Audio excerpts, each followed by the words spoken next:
Good evening, listeners, and you're very welcome along to Across the Line here on Tip FM with myself, Paul Carroll. On this Friday, the 19th of December 2025, it is the final Across the Line of 2025, and it is set up to be a big one. Before we get started, of course, a busy weekend of sport in Tipperary. Lots of under-21 games happening. The Tipperary senior hurlers are playing tomorrow in Templetooey at 1 o'clock, all in aid of Mary's Meals charity game there against Kilkenny. And also on Sunday, the big one is live on Tip FM at 2 o'clock on Sunday afternoon. That's Upper Church Drumban against Kilkenny side Danesfort in the All-Ireland Intermediate Club Hurling semi-final. That game is live here on Tip FM with thanks to Mother Hubbard's Family Restaurant on the Old Cork Road in Cashel. So that's what's coming up over the next few days on Tip FM. So be sure to tune in on Sunday at 2 o'clock for our live commentary of that. But on this week's edition of Across the Line, the last couple of weeks we've been sitting down talking with some of the Tipperary hurlers, reflecting back on the year. Well, a couple of weeks ago I got the privilege to go all the way over to New York City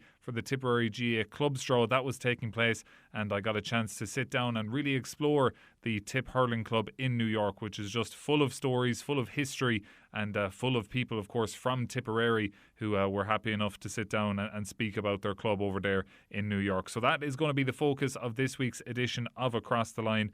And of course, to end the show, we'll have Barry Drake looking ahead to the weekend's greyhound racing action, as always, here on Across the Line. So let's get straight into it. We are in McKeown's Bar in Yonkers in New York. If you're aware of the Irish scene in New York, you've probably been there. You've certainly been on that McLean Avenue in Yonkers, there where all the Irish bars are. So we were at McKeown's Bar. That's where the tip draw was taking place. And first I sat down with a couple of lads who are involved in the administration and the background of running Tip Hurling New York, and also current players with Tip Hurling New York. So without further ado, let's head over to New York. Let's head over to McKeown's Bar and let's talk Tip Hurling. We're here at the back of McKeown's Bar. Very exciting night for Tip GA and Tip New York. I'm joined by a couple of North Tipperary, well, 4 North Tipperary lads here. Pádraig Gill is the secretary of Tip Hurling Club. His assistant secretary and secretary of the county board is Tommy Kavanagh, Bursley, and he's here. Mikey Sheedy is from Portrush, and we have Toby Kavanagh as well, also from Bursley. Lads, I'll start with yourself, Pádraig. You're sitting beside me. A great evening for the club, and I suppose Tipperary GA as a whole, with the tip draw being held here in McKeown's. Yeah, it's a great evening, Paul.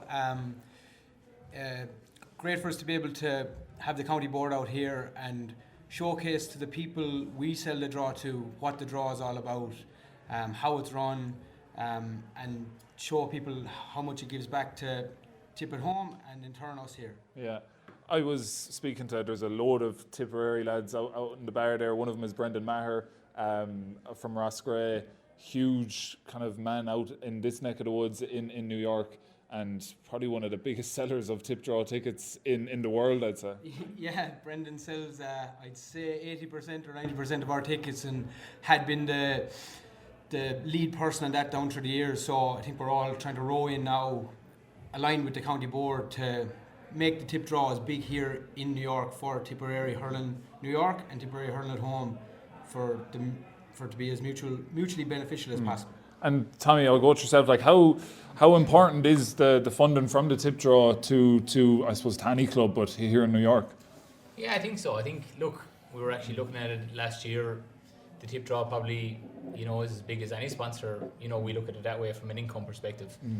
So we've club sponsors here. We're lucky to be sponsored by DGC, Jerry Ryan from Silver Mines, and also Mike Regan with JP Clark's Bar and stuff like that. But tip draw probably brings in, as much, if not more, as any of those. So it's great. It's a huge fundraiser every year. Yeah, for sure. And Mikey, you're treasurer, I think, so you're probably the right man to be asking these questions in terms of money, but obviously very important for the club. Yeah, it's huge. Sure, look, obviously, at the end of the day, we're on the other side of the Atlantic, and look, we're playing a championship here where we don't have to bring, but we have the option to bring players from home. We're lucky in a sense, I would say lucky, that we have as strong a championship here, and I suppose speaking with my manager's hat on here as a club as well, we made the best decision probably going back as far as I'd say 2017. The county board here, you used to be able to bring 6 lads from home, 2 weekenders, so essentially 8 lads. It was 13 aside, so you actually only needed 5 lads in town.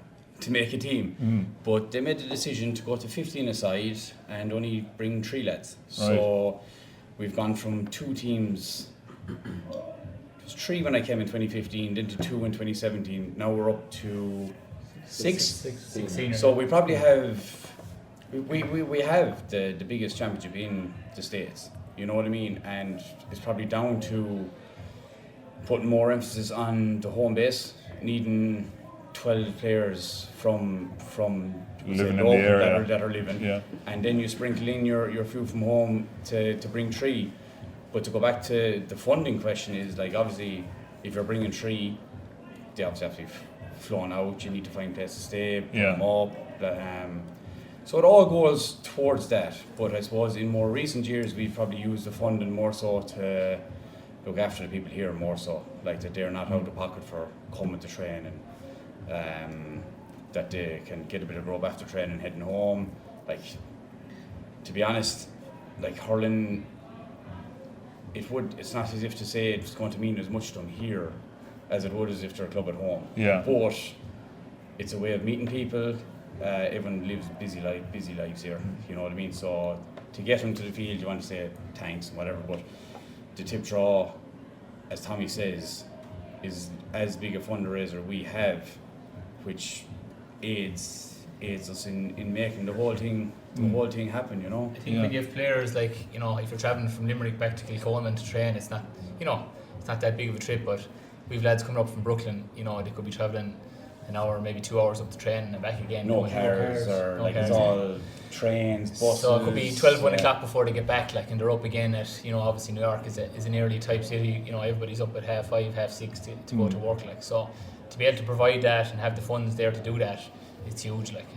And it probably goes to the broader point as well, and I'll bring yourself in, Toby, you're chairman of the club, that, like, how important the funding is one thing, but how important the club is as a whole for bringing lads in. You know, if lads move out here, if you're anyway GA inclined, you look for the local hurling club, and you know, you're all here probably great friends through the hurling club, and that's kind of what it's all about at this side of the Atlantic, even more so back home. Yeah, I suppose sure that's what it is. It's a way of meeting people, like, and I suppose you'll see it at our dance tomorrow night. You have the players know each other, their partners know each other, and we kind of develop our own community then out of that. And like it's huge because look, our roots are all in Borsley or Burgess or wherever it is, and it's not just to think that our club is made up of Tipperary people is completely wrong. Our club is made up of people from Limerick, from Cork, from Dublin, from you name it. Like, we have lads from everywhere. So while we're Tipperary, New York, and we've strong ties to Tipperary in Ireland, and that's where the 4 of us are from.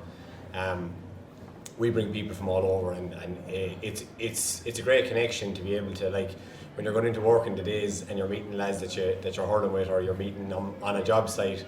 You might be a contractor, and you might be meeting lads that you're working with on sites or whatever it is, like, you know, or you go into a bar in the city and you meet a bartender that you're hurling with that night or that evening or whatever it is, like. So look, it is our way of having our community here, and like there's probably a lot at the minute where the communities that used to be very, very strong across all of America are probably dwindling a lot, and I would say Woodlawn is probably one of the last real Irish strong communities that there is out there across America. And like, they were in every city before, and even in New York you had strong communities in Woodside and Queens and whatever else, and it's kind of really just down to the Woodlawn area now that's the strongest one that's kind of left there. And in time it won't be here either, but right now this is our community, this is our parish for all, you know, for want of a better term. Like, and you go down, whether it's down to shop and you meet someone, whether it is the hurling with you or hurling against you, you kind of know them. We all know each other, and like, you know, in the office I'm in, we've lad from Westmeath hurling again is, lad from Hoboken hurling again is, and that's just the way it is. And we're great buddies at work, and we work together, and then when it comes to the field, absolutely not. look, not corners off each other. So that's just how it should be. And as a whole, like you said, you're out here 10 years at this stage. I'll be 11 in June. Yeah, I'll be 11 in June. And like, how has it changed since you've been here in terms of the hurling and the GA side of things? Like, where is it now compared to maybe 2015? Oh well, there's no question. The hurling itself is definitely in a stronger position now than it was in 2015. And when I say stronger, I mean in terms of participation. I mean in terms of clubs that are playing. Like, we have a better product now. Like, I came in 2015 and there was a good clatter of us actually from Tip. There was a few Lockmore boys: Kieran McGrath, Lee McGrath, Henry Maher, Pat Malloy, Mike Carty, Seán McCormack, Bursley. I don't know, I don't want to leave out anyone now. But, You're going to have to say we were all staying above with Big Tom, Big Tom Woodlock from Mike Carty. Yeah, that was an experience. All right, that was good crack. But we only had 3 teams at the time, so there was Tip, Ulster, and Galway. Ulster and Galway have since gone. Yeah. Galway played in 2016, but they folded. Ulster played in 2017. They have since gone as well.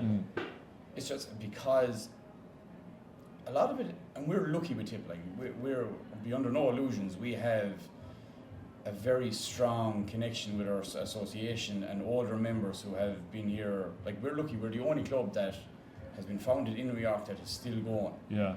Like, every other team has come and gone here, but we've been lucky with the backbone of the older members of the club, with the influx of youth, that this club is kind of still going. And I think I looked it up, I don't want to cut in, but I think, is it like 1920s or something, the club's origins kind of started?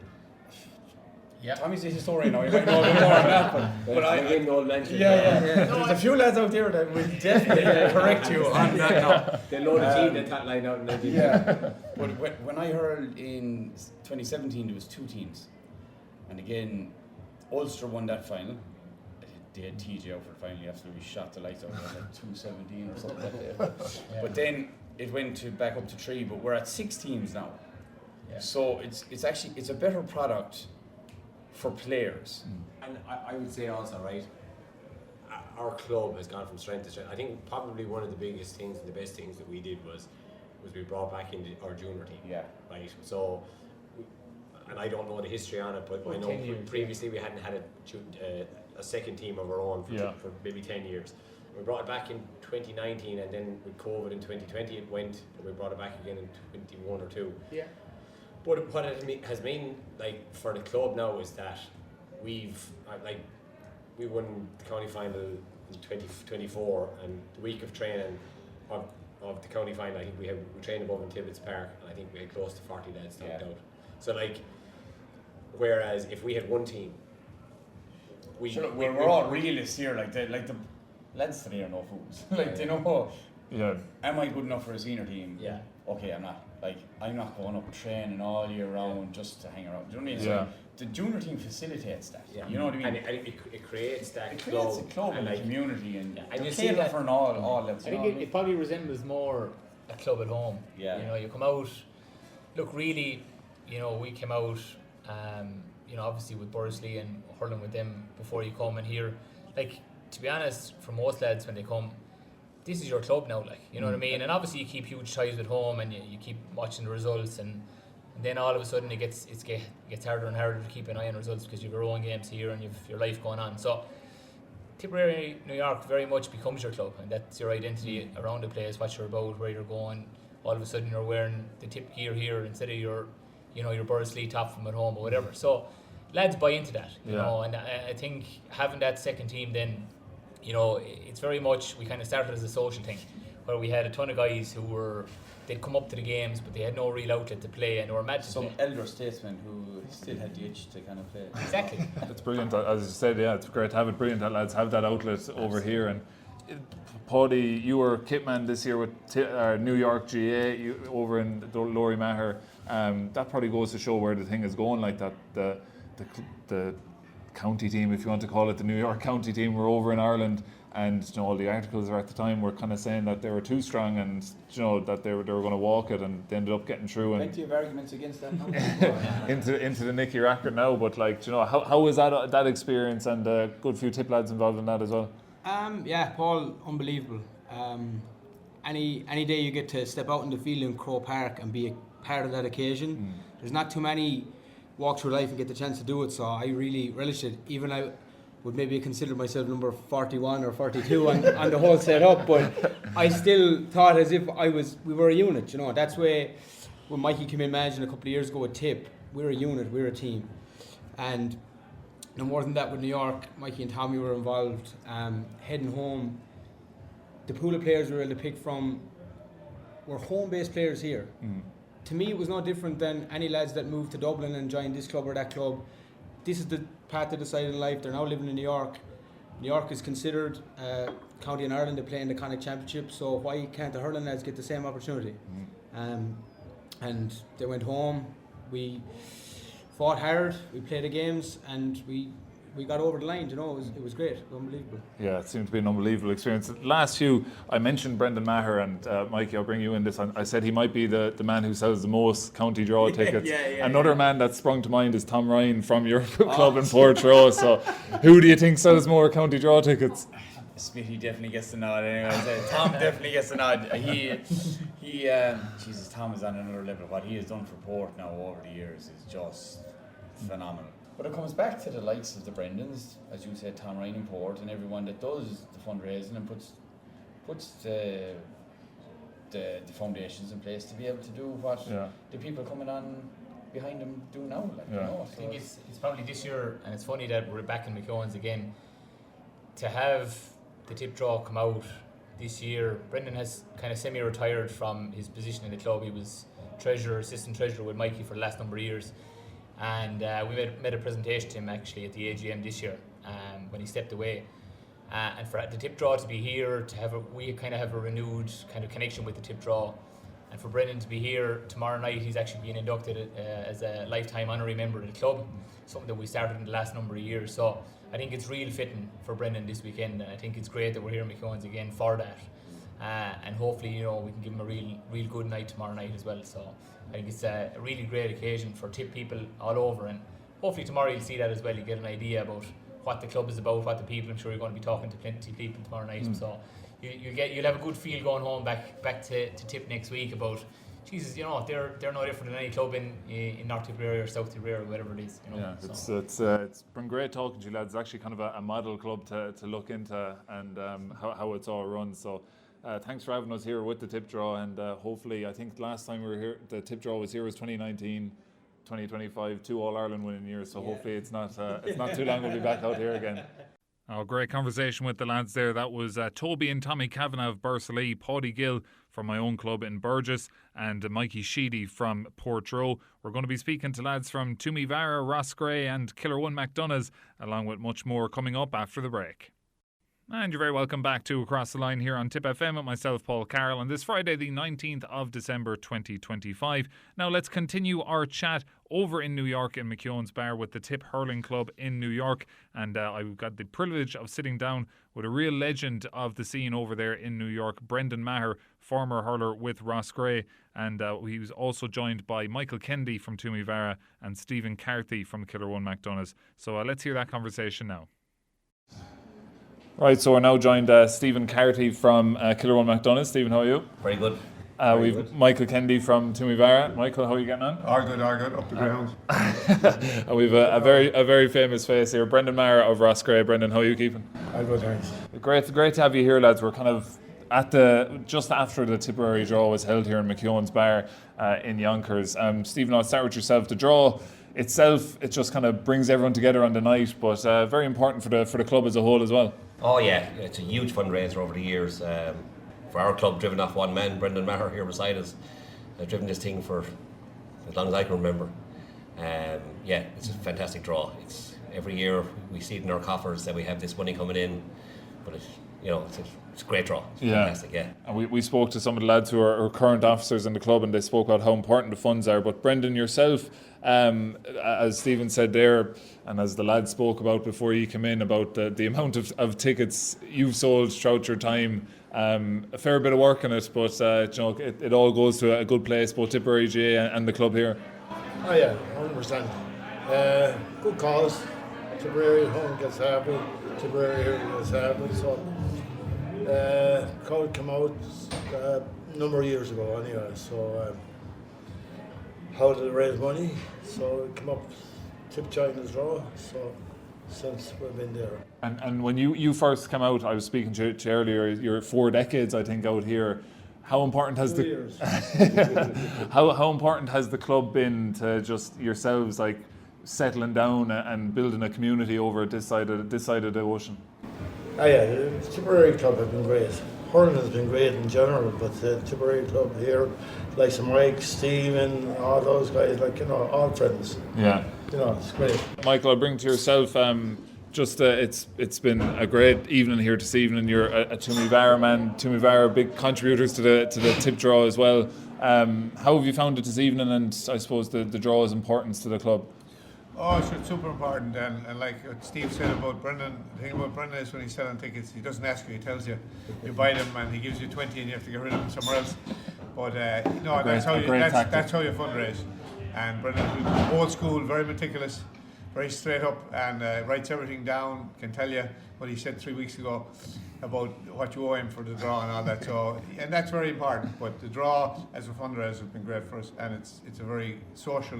Tonight was a very great social event. Yeah, there's a great community.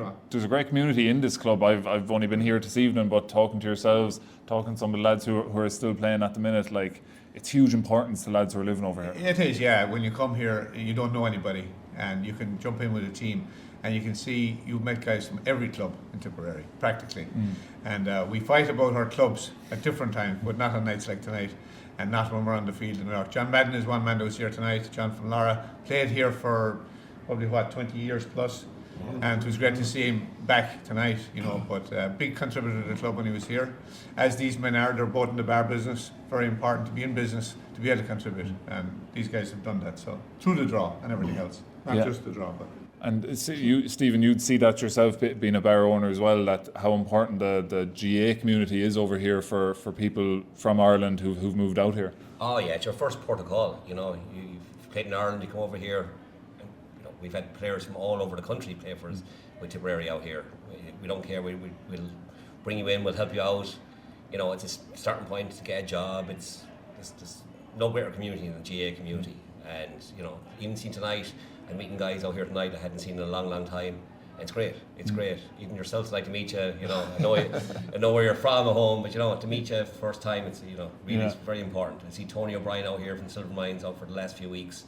Tony lived here for 20 years back, but once a year at least he's out here to see us all again. So it's very, very important. Finally, lads, like Michael, I'll leave the last word with you. The club out here. There's a huge history with this club. I was looking into it. The lads were mentioned beforehand that I think it was developed in around the 1920s. I couldn't find an exact date myself, but that it's grown and it's actually never shut down. And some other clubs kind of have shut down in the years. So it's a really strong club. Yeah. So Tipperary is one thing we're very proud of, and we're talking Tipperary, but GA in general is a great thing. But Tipperary has never not had a hurling team in New York in the championship since the 20s. And that's a big accomplishment, and it's got to do with people before us. Michael Fogarty just passed away from Knockshigowna, and Michael Fogarty played for Tipperary as a goalkeeper, and was a national runner. But he died at 91 or 2 years of age from Knockshigowna. But so that's the history of the club, and we knew these guys. Imagine knowing these guys, legends. So that's the good thing about being involved with the GA. We're big GA guys. And the GA is onwards and upwards as far as I'm concerned. It's a great organisation. Now let's continue to some really interesting voices that you wouldn't normally hear here on Tip FM, or certainly you wouldn't normally hear speaking about hurling. But the next three people I sat down with in McKeown's Bar were three American-born lads, Roger Slattery and his son Shane, and Seán Carty, who's the younger son of Stephen Carty, who we just heard speaking there from Killer One McDonagh. So all three were born in America and play or have played with Tip Hurling Club in New York. So their perspective on things is really interesting. Let's hear that now. Three brilliant guests here, all three American lads who've ties to Tip New York. I'll start with yourself. Roger Slattery is in front of me. Roger, you just had a quick moment with me there talking about the history of your family's involvement with this club. You might kind of run us down your connection, because you're an American-born man yourself. Yeah, well, when my father came to America in 1949, he hurled for Tipperary here in New York, and his brother was on the same team. His brother Jimmy came out here a couple of years behind him. The two lads won multiple medals with New York in junior and senior hurling here in New York in the 49-50, probably up to 55. And they stopped playing then, they got too old, I suppose. But when they came out here, and one of the first things they did was they got a few dollars together. They sent home a kit of jerseys to their home team, Glengar, up in the mountains there around Hollyford. So they were successful, and they were written up in the books for everything for their being gracious enough to send home a set of jerseys. Yeah. Back then, that was a big thing, like, you know. So we always supported Tip Hurling. It was like in the 60s here, everybody was talking about the New York Yankees, but if you came to the Slattery household, nobody knew who the Yankees were. It was all Tip Hurling. Jimmy Doyle, John Doyle, Kieran Carey. That's all it was Tip Hurling. So my sons, thank God, have carried on the tradition, hurling and playing football here in New York. Yeah, Brennan, your son Shane is here beside us. And Shane, like, how did you view kind of hurling and Tip Hurling Club New York when you kind of were growing up? Oh yeah, I just always loved it. We were just always watching the matches. Like back then, there was no GA or anything when I was a kid. So like some of my first memories was watching the 2001 Tip team, and we'd have to go to a bar to watch the games. That's the only place you could get it. And my dad and my grandpa, like he was just talking about, would take us. So it's like, my first memories was watching the Finch's jersey and Eugene O'Neill and Tom Costello was here today, and all guys like that, and John Carroll, and Brendan Cummins is also here today. Yeah. So those are like some of the first things I remember, and I just fell in love with the sport, and we'd always just be playing in the yard and stuff, and I just got involved in, I always played underage hurling with some of the clubs here, like LaKayla and Rockland Hurling, and then I was 15 years old one day, and I was in Dale Park, and Tip needed a few extra bodies, and I thought that time would come for me maybe when I was 18, 19, but I got my first appearance with the Tip senior team in New York when I was 15. Wow. One Sunday in Dale Park, we were playing awfully New York, and scored a goal, so it was a memorable day, and then I played on and off with them for probably another 8 to 9 years. Yeah. Just unbelievable memories. Ronan Maher's here tonight. I got to play with him in 2018. Wow. 2013, I got to play with Brendam Maher, Seamus Callan, and just guys. It's three All-Ireland winning captains right there that you played with, yeah. Guys you idolize, watch on the TV, and then the next summer maybe Tip got knocked out a little early, and then you're playing with them. And it's like surreal, especially when you're young, Yeah. But yeah, no, that was it. And even then, still go support them all the time now. I have a lot of friends still playing with them. So yeah, brilliant. Yeah, and we spoke to Stephen Carty earlier, and his son Seán is here. Seán, you're playing at the minute. How do you find that? Like, you're American-born lad. I'd imagine you have friends who don't know what hurling is, or how do you find that side of it? It's crazy, honestly. Like most of my friends do play Gaelic, not a lot play hurling, so you gotta introduce them to it, and it's just like trying to explain it to them. It's a bit odd because there's no reference point for them. The rules, and you gotta tell them, it's a bit of soccer, a bit of lacrosse, a bit of everything. So it's just, it's a bit weird. Yeah, and like, how do you find, like, hurling is some sports you can pick up quite easily, if it's a ball, and Gaelic football will be easier to pick up than hurling. Hurling, very skillful game, takes a lot of time to get used to it. How do you find that kind of side of it and getting used to it when you were growing up? It's hard. It's way harder than Gaelic football. Like Gaelic football, I probably picked up when I was 4, and then hurling I picked up when I was 8 or 9. So it's way more difficult than football, just because way more technical and fast paced. It's way harder. And Roger, I'll bring back to yourself. I was speaking to some of the lads here earlier. Facilities and things like that are improving all the time, and it's important with fundraisers like the tip draw. Where do you kind of see it going down the line? Do you think, you know, somewhere like Gaelic Park would be owned by the GAA here, or where do you kind of see the goal for clubs at this side of the pond? That's kind of a fairly political. Don't want to get anyone in trouble here. There's contention about some of that now, but the minor board here in New York has opened a field, Redmond Park, and it's in conjunction with Yonkers, and it's a beautiful facility. You go up to Rockland, the Rockland GA have a great facility up there. So there's facilities here in New York. We could always use more, and Gaelic Park needs work. You know, we need to row in behind it and get the work done there, and I'd say that'll happen in the next couple of years. It was kind of was very popular at one time, and it kind of went down, and it goes with the ebbs and flows of immigration here in the States. So we'll see how it goes, but there's a very strong youth division here in New York County. We've won more so for football than hurling, to be honest with you. Like as Seán said there, I mean, Seán goes home in the summertime, he plays with his cousins at home, and that's where he picks up the hurling. And Shane the same, like he would meet his cousins and he would pick up the hurling, being all having strong Tipperary backgrounds. But what it is with the football here, I mean, New York has won failures. They won a Junior All-Ireland now 3 years in a row. Shane was on the first team that won it. I was very, very proud to see him go up and raise the cup in the Hogan stand. Like, you know, that's something, you know, to see like your son do. It's an incredible feeling. And before I could head out the door, Roger Slattery wanted to give a shout out to some of his relations back home. I just want to give a shout out to the Eli's, the Mahers, and the Slatterys down around Holy Cross and Hurlers. And I want to say hello to all the Rhines, the O'Neills, and anybody related to the Slatterys. The Connors, they're all out there in Kappa White. Up tip. Great stuff there by Roger Slattery and his son Shane and Seán Carty over there in McKeown's Bar in Yonkers in New York City. After the break, we're going to sit down and speak with Murtagh Brennan and Jonathan Cullen from the Tipperary County Board, and also Barry Drake will round off the show with our weekly greyhound racing update. Stay tuned. And you're very welcome back to the third and final part of Across the Line here on Tip FM with myself, Paul Carroll, on this Friday, the 19th of December 2025. Now we're going to continue with the chats we had over in New York City. Of course, the Tipperary GA Clubs Draw was held there. You would have heard that on air a couple of weeks ago. But I sat down with Murtagh Brennan and Jonathan Cullen from the Tipperary County Board. And I began by just asking Tip GA CEO Murtagh Brennan about some takeaways he had from his time in New York and getting to know the people behind Tip Hurling Club in New York City.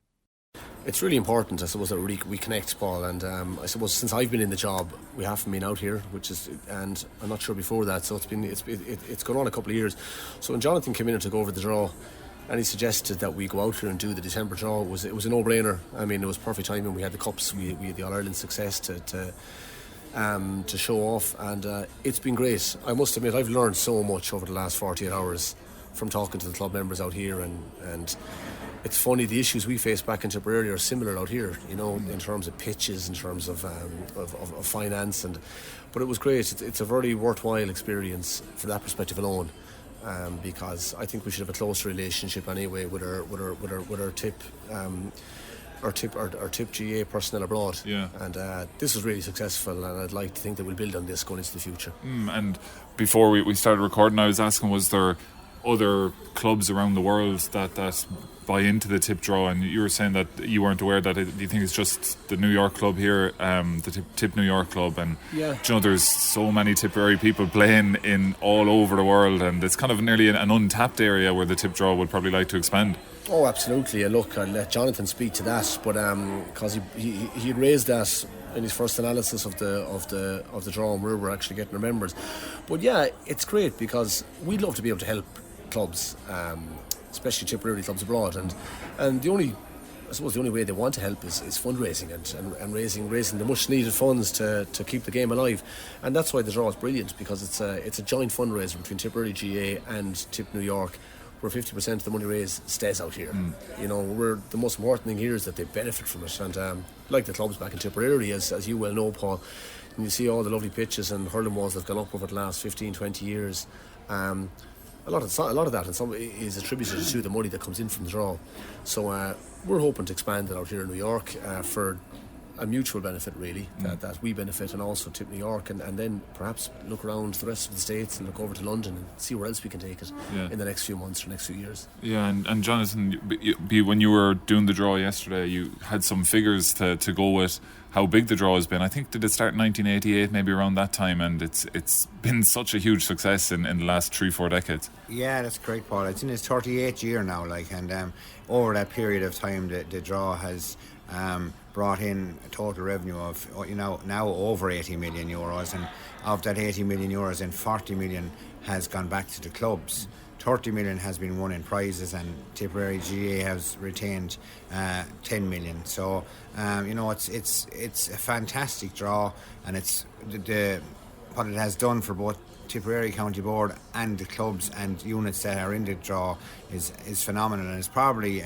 I don't think there can be any GA we say fundraiser or anything like that could match it, or its success. It has been hugely successful, and really my aim and my dream going forward is that we build on it and we make it better and bigger and bigger and bigger as we go along over the next couple of years, and that it's going to be more beneficial to everybody that's in it. And of course we're here, as you said, in New York, and we wanted to grow for the Tip Hurling Club in New York, and as Murtagh says, then we'll see about identifying maybe other clubs around the world that we can help as well. Yeah, and with Tip New York, like anyone we spoke to in the McEwen's last night at the draw, they spoke about Brendan Maher from Roscrea and how important he was for selling tickets. I think there's nearly 150 paying members in the Tip New York club into the Tipperary draw, and that's incredible considering they're miles and miles away at the other side of the world nearly, and they're contributing to Tip GA. Yeah, and like if you look back at it, like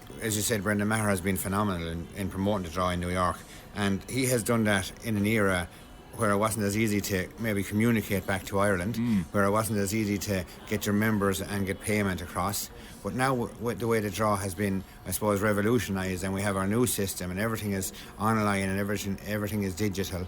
Like now, within 90 seconds, you can join the draw. So that again is another huge advantage that we see going forward for the clubs and organisations, as I said, outside of Ireland, and so. We really want to make it work, but as you said, Brendan Maher, and obviously now there's some new, I suppose, blood getting involved in New York as well, and they're really enthusiastic about the draw as well, and really they can see the benefits of being in the draw for Tipperary GA and also for the Tipperary Hurling Club in New York. So that's what we want to help, and we want to build, and we want to help like this. Our aim within the draw is to help other clubs and around the world, and to do our part to make sure that Gaelic games within those clubs prospers, and that's important too. Like there's huge amounts of people out in areas like New York from Ireland and from Tipperary that are working, and we want to make sure that they have an outlet to go to in the evening times and at the weekends to play their games, and to still feel that they're like they're at home, and that's what the draw can do for clubs and organisations as well. Yeah, and Murtagh, I'll leave the last word with you. You kind of mentioned earlier it's kind of been eye-opening, been out here speaking to all the club officials, and there's nearly even a lot to learn for clubs back home in how the club is run out here. It's such a well-run club, and it's a huge part of the community out here, and coming out here with the Tip draw was a chance to kind of see that in person.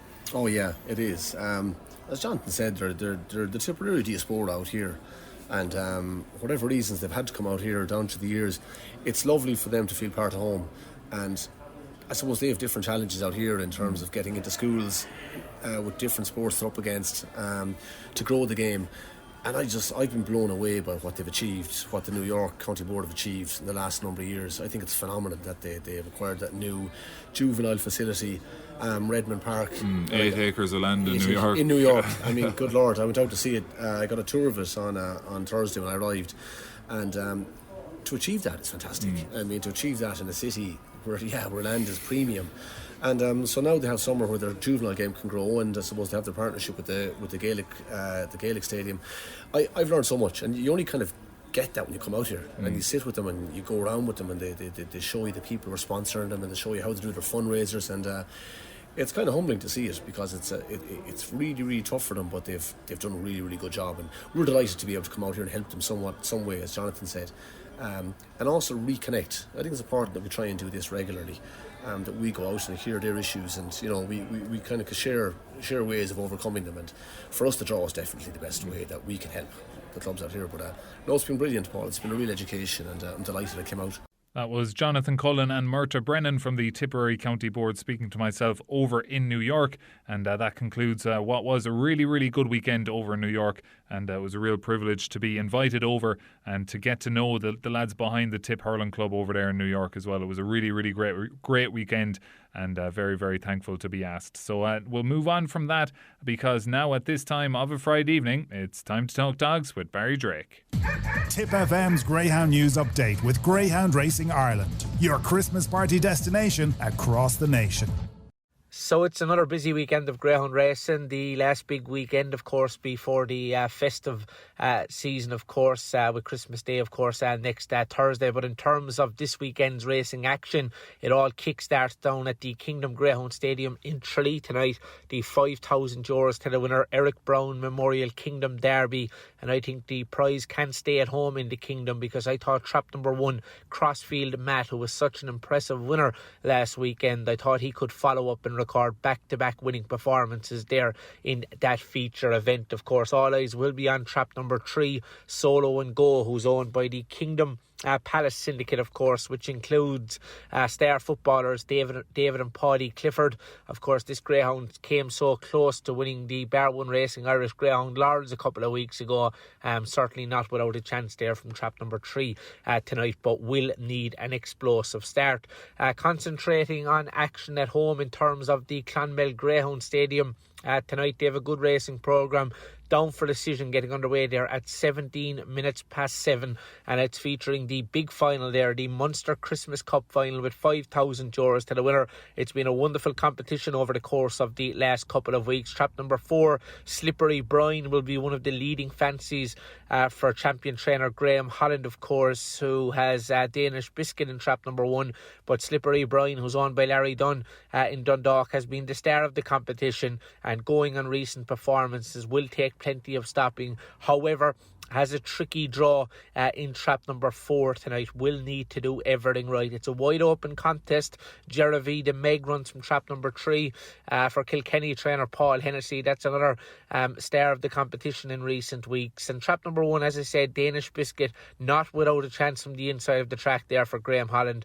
In terms of predicting a winner, I'm going to side with Slippery Brine in trap number 4, but he's going to needs to be razor sharp from the traps there tonight. Switching our attentions to Thurles Greyhound Stadium on Saturday night there first, of course, getting underway at 7 o'clock. Some good action to look forward to. Race number 5 is an A1, A2 contest. I'm going with trap number 3 here, Rossa Abbey. This one for Thomas O'Donovan, last seen down in Cork.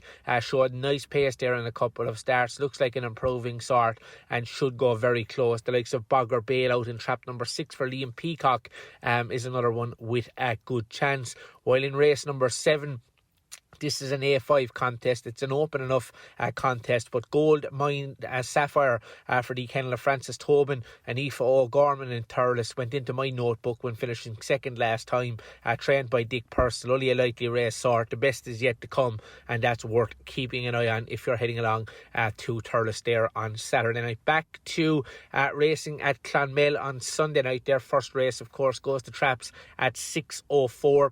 Race number 4 is an A3 contest. I'm going with trap number 1, Dawn Court Millie for Michael Spillane. Was out of luck last time out, but prior to that ran a big race in defeat. Goes well from the inside of the track, and I'm expecting that greyhound to dominate from start to finish. While moving on to race number 7, this is another A3 contest. Looks a wide open affair in truth. Trap number 1, Glenbury Lassie, can go well from the inside of the track, but also keep an eye on trap number 5, Step to Beat, for trainer David Flanagan. While finally, in terms of Clonmel on Sunday night, of course, race number 9 is an A4 contest. Trap number 1, Brandon Bluehill for Gerard Dunn in Three Castles was a smart winner last time out when winning in 29.44. Another big run is expected. The likes of Pat's favourite out in 6 for trainer Morris Organ should be also in the mix, as should trap number 5 Barrett Toffee, who just gets the narrow vote. That one will be finishing with a flourish and is certainly one to keep an eye on there in the second half of the race. While finally, in terms of this weekend's racing action, of course, all eyes will be on Shelbourne Park on Saturday night. Big racing, of course, down for decision there in the capital venue. In terms of the 2025 Bernard Barry Christmas Oaks 525 stake, 2 semi-finals down for decision, €15,000 to the lucky winner next week. The first race, or the first heat, can go the way of Magical on Fire, who's drawn well along the inside of the track, of course, for Clough Jordan trainer Patrick Guilfoyle.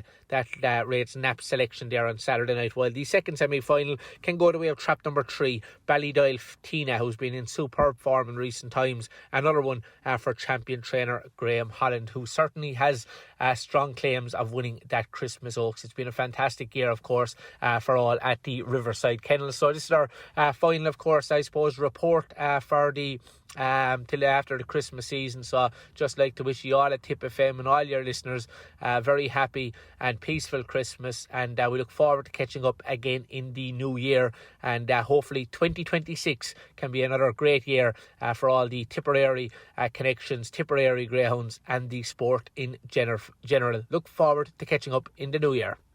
And many thanks as always to Barry Drake for his comprehensive rundown on all things happening in greyhound racing, both here in Tipperary and further afield as well. Well, that's just about all we got time for the final Across the Line of 2025. The next one will be the 9th of January in 2026. But don't worry, there's still plenty more sport on Tip FM. Of course, we have the commentary even of Upperchurch Strumban against Danesfort on Sunday at 2 p.m. And then on St. Stephen's Day at 11 a.m. we'll have the Tip FM Sports Review. Of course, well worth listening to that, especially this year given the year it was for Tipperary sport. And then on the morning of the 27th of December, that is Saturday week at 10 a.m. we'll have the sports quiz, the Tip FM sports quiz. So St. Stephen's Day at 11 a.m. you'll have the sports review, and the following day at 10 a.m. you'll have the sports quiz. So that is all for this evening and this year's editions of Across the Line. I'll be back on the air for that Upperchurch game on Sunday. So until then, have a good weekend. We'll chat to you Sunday, and for this week's edition of Across the Line, it's bye for now.